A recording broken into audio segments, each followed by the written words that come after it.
Greetings, hello, my name is Slight, and welcome to an actually useful bird tier list for Gunfire Reborn.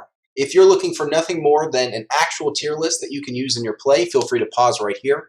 But let me explain exactly how this tier list is set up. You're going to be looking at, from top to bottom, stuff that I think is worth first picking, no matter what build you're playing. Then you're going to see 1, 2, 3, 4, 5 different situational builds. There are, I think, 5 unique ways to play the bird, and each of these are ordered from most consistent to least consistent. That being said, easy kill is only least consistent because it requires you to get easy kill very early on in the game. Once you have that, I would wager that it is quite strong and contests for this top 3 category, as it is quite much stronger than being in the bottom would normally suggest.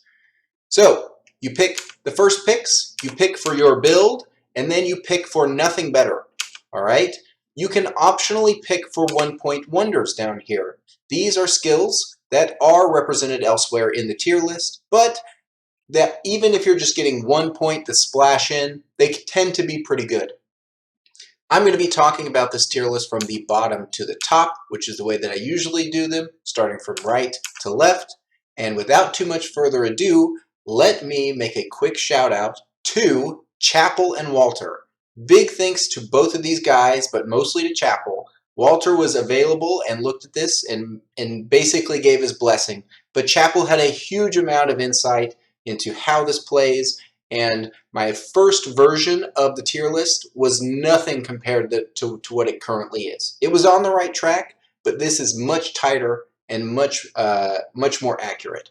So let's get into it.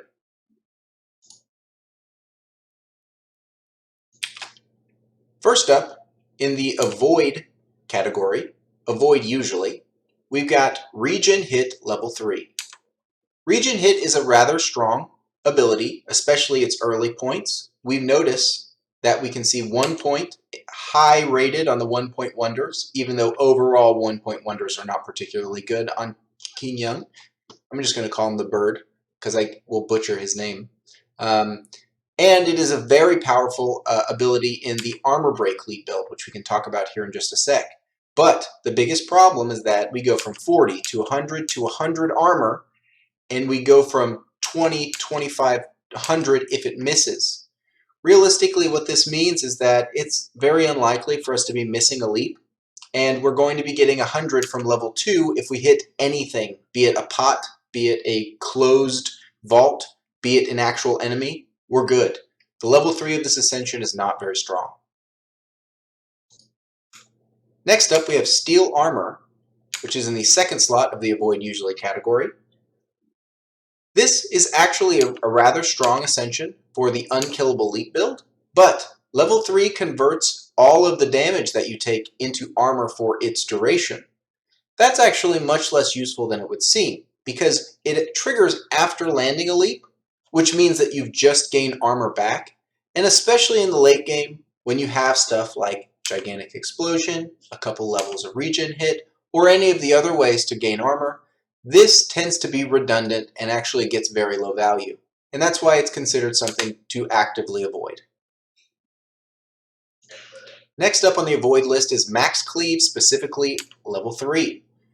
This gives you plus 10 capacity and 3 charges for each kill, and frankly, by this time that you would even be considering getting more points into Max Cleave, almost any other Cleave Ascension is going to work better than this, and especially with certain talents, like this talent here, Battlefield Support, which gains secondary skills upon consuming a specific amount of ammo. It's rarely the case that you'd actually want to have a plus 3 gain charges for each kill on Max Cleave, because it's very easy to get them otherwise, and level 2 is already plenty. The next category in the tier list is low priority 1-point wonders. Unlike the Crown Prince, who has some extremely powerful 1-point wonders, the bird tends to really want to specialize in a particular build that they're doing, and 1-point wonders are better for splashing in more so than they are for actually building the character in an optimal way. So at the low end of the 1-point wonders is Defensive Cleave, 1 point of this can be useful if you're looking for some survivability and you're given poor options. In a similar vein, Nova Release gives you max armor after each kill. That does not refresh, getting another kill does not refresh each stack, importantly. And then when armor breaks, deals damage. This is an exceptionally strong Ascension in the armor break build, and we can talk about that here in a bit. But as a 1-point wonder, it does make you more survivable for each unit that you kill, and it is worth picking up if you have no better options. Next up is Deathmark level 1. Deathmark applies a debuff to enemies, making them take 20% more multiplicative damage, and does give you a strong movement speed buff at level 1 compared to the scaling that you get. It only scales very slightly over the course of each level, whereas the actual multiplicative damage increase scales better.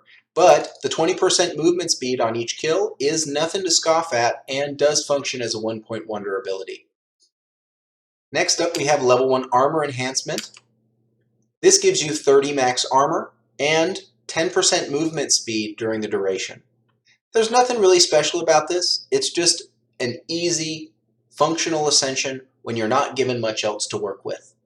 And frankly, now that I'm looking at this, I would actually rate Deathmark higher than armor enhancement. But I'm not going to start over. You guys are fine. Next up, we have Regen Hit. Regen Hit level 1 fits into just about every build. Usually, if I can't find anything that's actually working with my build, 1 level of Regen Hit never hurts. It significantly improves the armor regen that you get from your leaps and makes it an all-around more functional skill as far as its armor regeneration. Nothing wrong with 1 point of Regen Hit. You might be surprised to see Max Cleave level 1 as my favorite and highest rated 1-point wonder ability, and it does come with a little explanation. What this does is it gives you +3 charges and restores 1 charge per kill.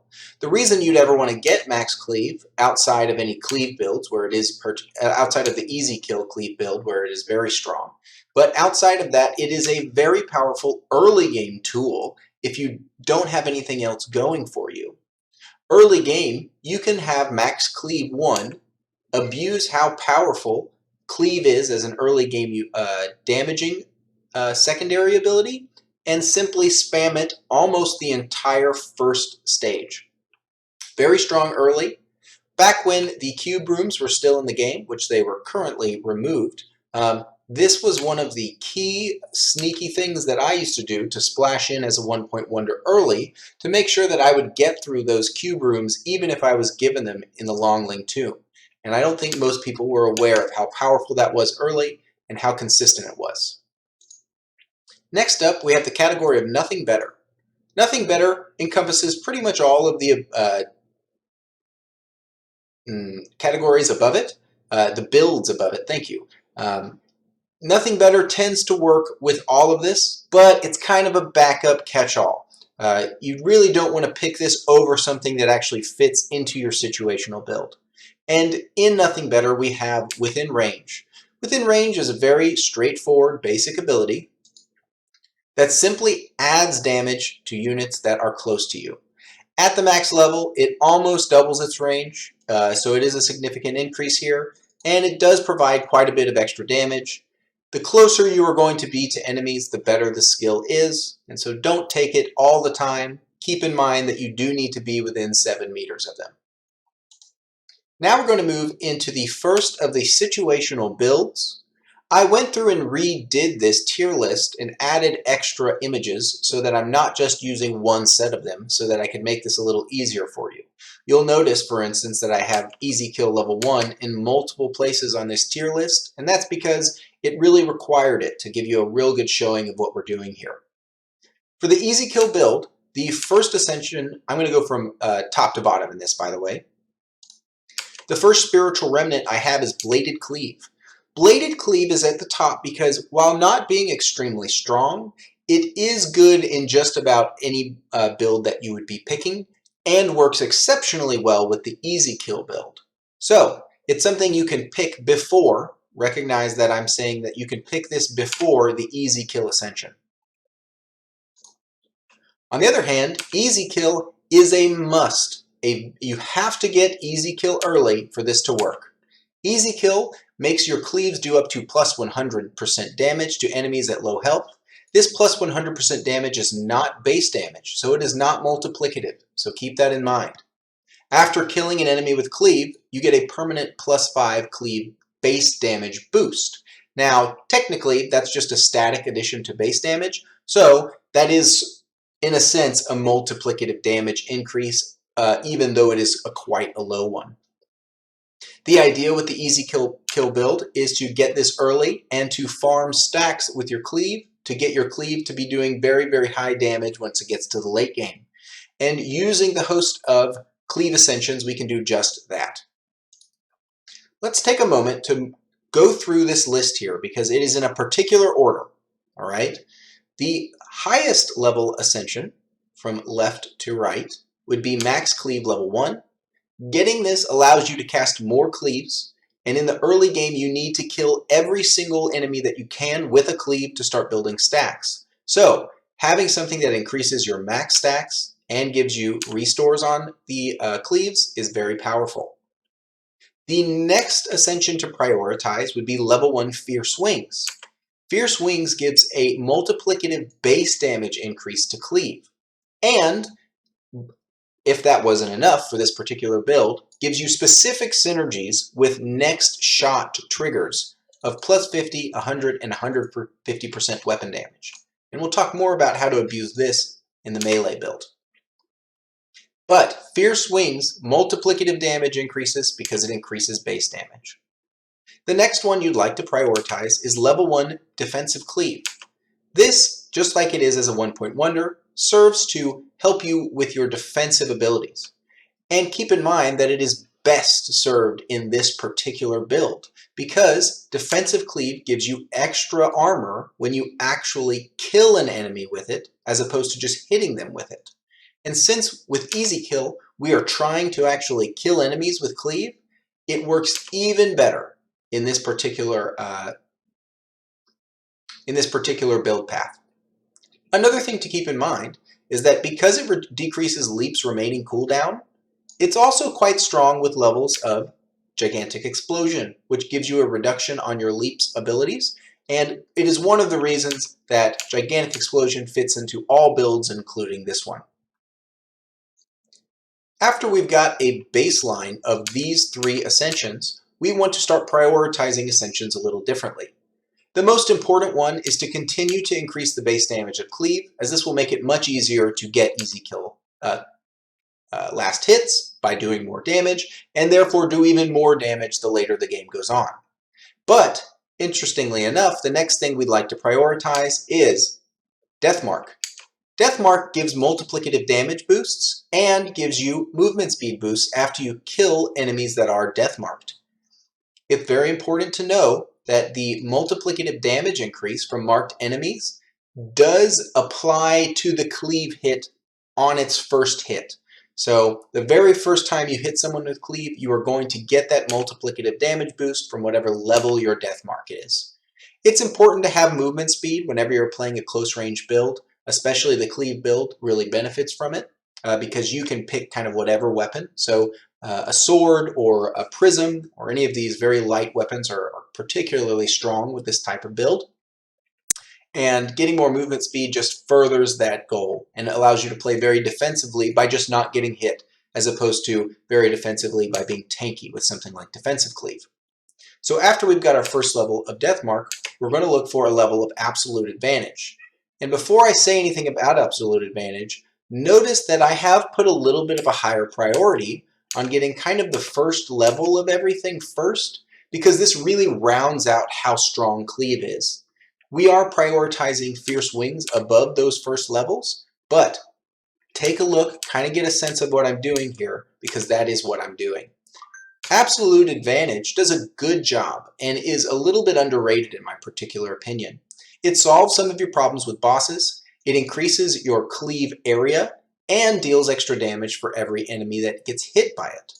This damage gets pretty crazy pretty quickly. If you have level 1 of Cleave, it's easier to hit multiple people, and if you hit 3 people, that's plus 60% damage to all of them, which really means that your total damage increase is 60% times 3. So you're looking at 180% more damage because of absolute advantage. Something to keep in mind while you're thinking about this. After we've sort of rounded out the most highest priority stuff, we want to level up Death Mark, then Defensive Cleave, then Absolute Advantage, and we can take another level of Max Cleave if it's offered to us and there's nothing better to take. Next up, we have the situational Hail of Bullets build.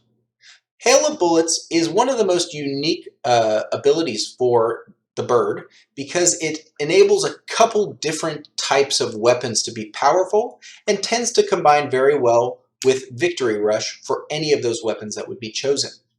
Hail of Bullets says that after a reload, the next 3, 4, 5 shots deal bonus damage, significantly more at level 3, and have a high chance to lucky shot and consume no ammo. The most important thing about this ability is the no ammo consumption, and it allows you to abuse weapons that have a very low magazine and are balanced around that low magazine, like Wild Hunt or Tiger Cannon or Shrieker. These types of weapons are very powerful with Hail of Bullets. Another thing to keep in mind here, that's a little bit of extra information, is that Hail of Bullets just says after a reload. It doesn't really care what weapon does the reloading. So every once in a while it becomes very spicy to play a build where you end up not reloading one weapon and switching your weapons, reloading that one really quickly, and then coming back to your main weapon.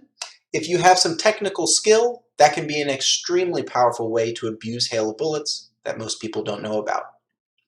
Because Hail of Bullets tends to be best on shotguns and large AoE abilities, Victory Rush fits in very well with it. Victory Rush says, after hitting an enemy at least 4-3-2 times in one shot, you get bonus damage for a set duration. Bonus weapon damage, excuse me. The way that this works is, if you shoot a shotgun that shoots 10 pellets, as long as 4 of them hit any amount of enemies, doesn't have to be the same enemy, you will trigger Victory Rush 50% for 5 seconds. If you have an explosion weapon and you shoot it and you hit a crowd of 4 people, it will trigger and give you plus 50% damage, weapon damage for 5 seconds. I am not sure whether you get the damage on the hit itself. My assumption is that you do not, because this says after hitting. Before I move on from the Hail of Bullets build, this build tends to work best with specific powerful weapons and often has splashes of your nothing better category and your first pick category. Because there aren't a huge amount of ascensions that are particularly good, this one tends to be focused on a weapon that you find that really synergizes with this style, more so than you going for this style no matter what. Next up, we have the newest archetype, probably the newest archetype for the bird, which is the Armor Break Leap build, which is quite interesting and may be a little bit misunderstood if you are not well studied upon the subject. You'll notice that before I suggest you get all or nothing, I require that you at least have 1 level of regen hit. All right? Regen hit level 1 is strong enough to be considered a 1-point wonder. It restores more armor when you hit someone and gives you at least some when you miss. But the important thing is that all or nothing consumes all of your armor when hitting a leap. For every armor consumed, it increases the leap damage by 0.8%. Notice that it says for every armor consumed, and it does all armor. So if you increase your max armor, you are going to get more increased leap damage from this ascension. Importantly, regen says after a leap, and this says when hitting an enemy with a leap. So regen hit triggers after all or nothing has consumed all your armor and then heals your armor back up. So all or nothing level 1 without any way to regen your armor is very dangerous. But after you have 1 level regen hit, it starts to feel very comfortable and your leaps are going to start doing a lot of damage. Importantly, regen hit level 2 is a must pick after you have 1 and 1 of these 2 ascensions, and it is for this reason. Emergency defense is the 5th hero talent for the bird, and it says when armor reaches 0, you are immune to normal damage for 2 seconds. The effect can activate again whenever the armor has been fully charged. Hopefully now that's starting to click with you. You can use all or nothing to hit an enemy, reduce your armor to 0, which triggers emergency defense, and then with region hit level 2, you are back to full armor, which means that in the worst case scenario you get hit a bunch again. Well, you can trigger emergency defense again immediately. And that is the crux of making this build very safe and powerful, and allows you to start focusing on the damage of the build. Before moving too far into how this particular thing works, I'd like to make a case that the armor break build has a specific issue that I have not represented with this particular tier list. And it is that a lot of the Unkillable Leap build Leap Ascensions are at least worth consideration for this build. So if you have nothing to pick from armor break and you don't want to pick this, there are many Ascensions in the Unkillable Leap build that are particularly strong with this build. The ones that I would avoid is steel armor. Everything else is quite strong in this build. That being said, Nova Release is the next best pick for this. What this says is it gives you max armor for each kill, and then whenever your armor breaks, no matter if you have stacks or not, it casts a Nova that deals max armor, not current armor, max armor times 20, 35, or 50 damage to surrounding enemies. This Nova Release happens after the leap hits, so it gets benefits from Last Stand, fully equipped, and other things that I didn't think about more. Nova Release is very powerful, and it does a lot of damage, especially once you start getting some skill damage increases from stuff like Last Stand and fully equipped. That being said, whenever you leap with all or nothing, you're going to trigger a Nova Release. From my experience, and hopefully I'm not wrong when I say this, it seems like the Nova Release triggers just a hair after the leap actually hits. That's the way it's felt when I've been doing it, and hopefully that's actually correct, but don't take my word for it. I suggest you get 1 level of Nova Release and then 1 level of Last Stand before leveling up Nova Release before Last Stand completely. Last Stand, level 1, is very powerful. It gives you weapon damage and skill damage when your armor breaks, which will happen every time that you leap because of all or nothing. And it increases your rate of fire and significantly reduces the damage you take. This one is particularly strong the higher you level it up because the scaling on it is very good and consistent across all levels. Don't sleep on Last Stand in this build. It is essential to be getting very, very high damage off of this weapon, and it makes you very, very tanky. Next up, we have my personal favorite in the build that I tend to go for, which is the melee build. When me and Chapel were discussing the tier list and whether or not it was set up correctly, he thought that the melee build should be pushed down lower, and he may be correct, but I have a lot of success with the melee build. One thing I'd like to say about it before we move forward is that it's very important to be planning how you're going to beat the 3rd act boss. Usually the melee weapons only really perform the worst against them. Even the Golem, I have some success with melee builds just because of the amount of damage I'm doing early game. But the Serpent and the Boat both have problems with melee builds. That being said, all 3 of these melee weapons work very well. I would say the Fire Tower is pretty good. The Flowing Light tends to be the best on the bird. And Poisonous Ghost can be good, but its secondary fire is not quite strong enough for it to be the best of the 3. But it is certainly no slouch. To play the melee build, obviously we want to make sure that we're picking our first pick Ascensions first, unless we have a very juicy level 3 selection for our situational melee build, and then taking some 1-point wonders to splash in. The essential goal of the melee build is to abuse the Fierce Wings plus damage after shot. After getting a cleave from Fierce Wings, the next shot deals extra damage. The reason this is so powerful in a melee build is because you can weave in cleaves during the actual animations of the swords.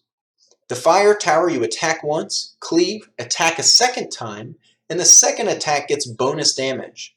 Since you've just cleaved, that bonus damage is getting more bonused by Fierce Wings, and you do a huge hit.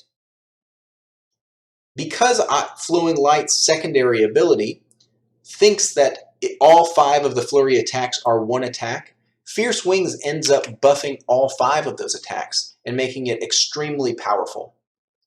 The essential combo when playing Flowing Light is to charge a secondary, release it, hit 1 left click attack, then cleave, and then repeat the process. The idea with doing this is actually if you get very good at the timing, all of that happens very quickly. And in some of my past videos, I've shown that. But because you end on a cleave, you've set the next secondary fire up to be boosted by Fierce Wings bonus damage. After we get our first point in Fierce Wings, 1 level in defensive cleave, I am hesitant to say that I love putting this here because I don't, but I feel like it's necessary, especially in these high reincarnation runs. Getting a level of defensive cleave really does keep you very tanky, keeps you in the fight, and if you have something like Bladed Cleave from your Spiritual Remnant options early on, defensive cleave works even better because you're going to be getting the extra armor regen from the kills and the leap reduction from getting those kills. Something to keep in mind, and something to keep in mind for Bladed Cleave. After we get 1 level of defensive cleave, it is important to max Fierce Wings as quickly as we can, and then level up Deathmark as quickly as we can. Deathmark gives us that juicy, multiplicative damage boost that we love to see when we're using these high damage melee weapons, and really sends their damage into the stratosphere. Almost more importantly is the move speed that it gives you, though. 30% move speed at the max level is very powerful and keeps you very healthy by being able to dodge and weave in and out of fights. Deathmark is essential for this build to work and very strong. After we've leveled up our damage, which is most important, we can take some picks of defensive cleave to round out our build, and this will just keep us tankier and able to fight more as we play. At the top of the mountain of situational builds, we have the Unkillable Leap build. When I was making my tier list, I actually forgot about this build because I don't play it very often, but it is extremely consistent. I would wager that this particular build is more consistent than playing the Crown Prince Miasma in high reincarnation runs, just because it is so difficult to kill the bird when he is playing like this. The essential goal of the Unkillable Leap build is to abuse Leap's invulnerability frames, reduce its cooldown significantly, and make ourselves very, very tanky after we've done a leap using steel armor. The first and the strongest ascension for the bird is Gigantic Explosion. It gives you leap AoE, and at max level deals cleave damage to all enemies within range of the kick. But what it really does, if it didn't do anything else, really all it would need to do is give you this cooldown reduction. 20, 40, and 60% cooldown reduction is extremely powerful. And because the bird has access to invulnerability frames, which is unique to him, abusing Gigantic Explosion to leap at these key times that you start learning in boss battles, or when you're surrounded, or when you there are a variety of times when leaping is so good at saving you and putting you into the right position and creating distance and healing your armor. It does so much for you and is so powerful. Getting levels of Gigantic Explosion at the highest level and then leveling up something that might be a little underrated, Steel Armor, makes you very, very tanky. Steel Armor says after hitting an enemy, keep that in mind, you have to hit an enemy with Leap, you get minus 50 or minus 100 damage taken for 2 seconds. And we already talked that level 3 is not quite worth it because it's redundant. These are actually quite high value for this because our goal is to become unkillable, not to do a lot of leap damage. With that in mind, though, it's important for us to consider how we're going to do significant leap damage because we want to abuse all of the leap reduction triggers that we can. Namely is To Last Breath, which increases the base damage of Leap significantly, 200, 400, and 600%. Leap's remaining cooldown is reduced for each enemy that it kills. So, it's very useful to use To Last Breath, to kill a group of beetles or a group of crabs or these small enemies, because you can use it to heal armor, to lower your cooldown on your next leap significantly, and trigger your steel armor, making you very, very powerful, all for basically free. Importantly, to keep in mind, we can combine this ability, To Last Breath, with Unstoppable Momentum, which says that each enemy killed with a leap grants you a stack for 6 seconds, up to 6 stacks. That increases your leap damage for each stack that you've gained. The only way that I know to make this particular spiritual remnant work is by starting it off with killing a bunch of small enemies to get those stacks already up to plus 600%, and then keeping that going. So, something to keep in mind, it only lasts 6 seconds, so this is only really particularly strong if you're going for this build, and it's really, really bad otherwise, because you need to reduce your leap cooldown under 6 seconds for it to be particularly powerful. After we've gotten one level of To Last Breath, we get the second level of Steel Armor, and then we splash in a little bit of Armor Enhancement. Armor Enhancement is just a pretty solid ability. It keeps us tanky and keeps us moving quickly with a move speed buff, and is something worth taking because we're going to be casting a lot of leaps. So we want to get as much value out of each leap as possible, and getting that extra 30 max armor is one way to do that. But we're only going to take one level before we try to max out To Last Breath. The main reason that we want to max out To Last Breath is because it is really, really strong to get to level 3 if you can, and even to level 2 is a significant increase. Because of the way that we're playing in such a way that we're trying to get it started early. We know that we want to start with these lower HP units and get those kills. We know that we want to get some like Catfish Warrior to 1/3 of their HP and then last hit them with Leap, making us stronger, making us harder to kill, and reducing the cooldown of our next leap even that much more, so that we're constantly leaping, maintaining as much invulnerability time as we can, and doing large AoE damage with our leaps. After you have maxed out To Last Breath and you have a sense of what you're doing, you're trying to last hit with it to get the ball rolling. Armor Enhancement is a great way to end up at the end here and continue to extend what you're already doing, making yourself extremely strong, powerful, and hard to kill.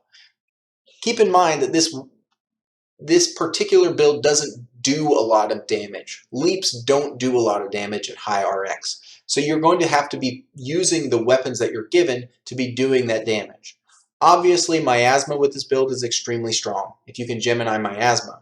But there are lots of ways to play this. I tend to not suggest you go for a manipulation build because it's sort of redundant. You're already pretty hard to kill, even with and adding manipulation just makes the game take a really long time, as opposed to actually solving your damage problem. One thing to keep in mind here is that this gives you max armor, as opposed to healing your armor. From my understanding, and take this with a grain of salt, is if you leap and then 6 seconds later, before this falls off, you leap again, well, let's say you lose all your armor during that time. You have a max armor pool of 195, because plus 100 was from armor enhancement. This will actually not heal you 100 armor until the max armor buff falls off, and then you reapply it. That's my understanding of how this works, and that could be wrong, but keep that in mind. We're trying to get that cooldown very low, but it is important to know exactly how this armor enhancement works, and it does have a smidge of anti-synergy.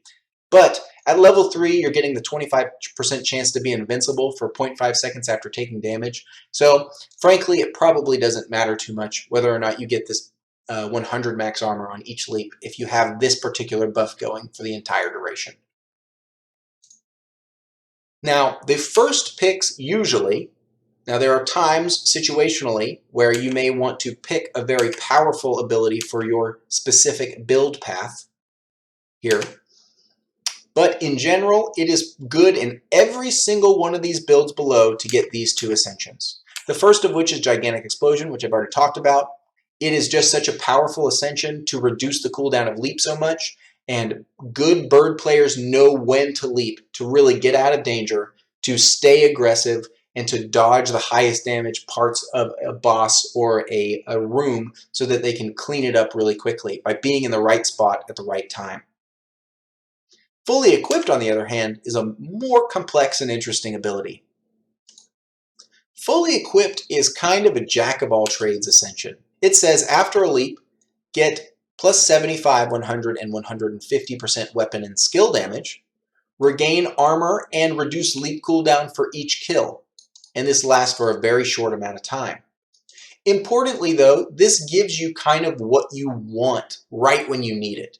Right when you land a leap, you want to be killing someone. You want to be regaining that armor off of killing them, and you want to reduce your leap cooldown in just about every build you'd think about playing in the bird.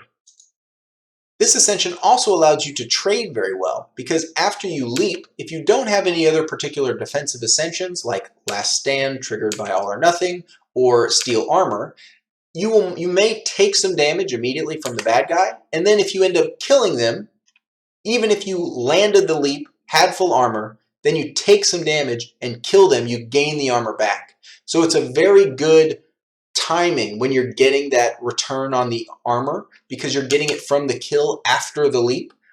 Very, very powerful ability. Fully Equipped is a great name because it really does give you just about everything that you'd ever want in just about any build that you could want it, especially considering it gives you skill damage. The strongest spiritual remnant by far for the bird is Oppressor. It says when your current HP percentage is greater than or equal to that of the enemy, deal an additional 150% damage to them. Otherwise, take 30% less damage from them. Both of those 2 effects are extremely powerful. You really can't go wrong either way. 30% damage reduction is a godsend. This is a great Ascension, and if you're looking to play the bird with the best possible chance of sending the run, picking up Oppressor is going to be a great way to do that. No downside, very easy to use, and very powerful. That concludes my tier list, my actually useful tier list for the bird. Hopefully that was helpful to you. I like the bird a lot. I think he's very unique and has a lot of different build paths. I think the melee build, the armor break, the hail of bullets, and the easy kill build are all very fun. If you're looking to be extremely powerful, though, the Unkillable Leap build is undeniably broken and does a very, very good job at sending R7 runs without it being too difficult. Hopefully, you'll have some more fun in your runs, and hopefully this Ascension tier list here will be useful without taking up too much of your time. Thank you so much. Have a good day. And, keep doing what you're doing. You're doing great. Yeah. All right. I got to stop talking. Bye.